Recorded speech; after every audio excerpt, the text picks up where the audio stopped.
С вами Аромапсифактор. Сегодняшняя тема – игромания, лудомания. Где вы играете? На работе, за столом, в рабочее время, дома, в кровати или в туалете. Игры – хороший способ отдохнуть.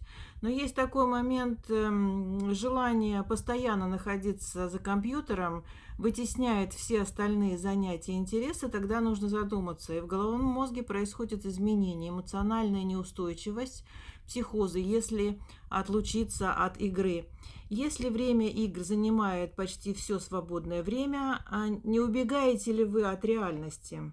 Для тех, кто задумался и хочет найти причину, почему реальный мир для вас не так хорош, всего от 7 до 15 встреч, при условии, что вы сначала ознакомитесь с методом телесно-ориентированной аромапсихологии, вы зайдете на сайт, купите книгу, ознакомьтесь, ставьте лайки, справляйтесь.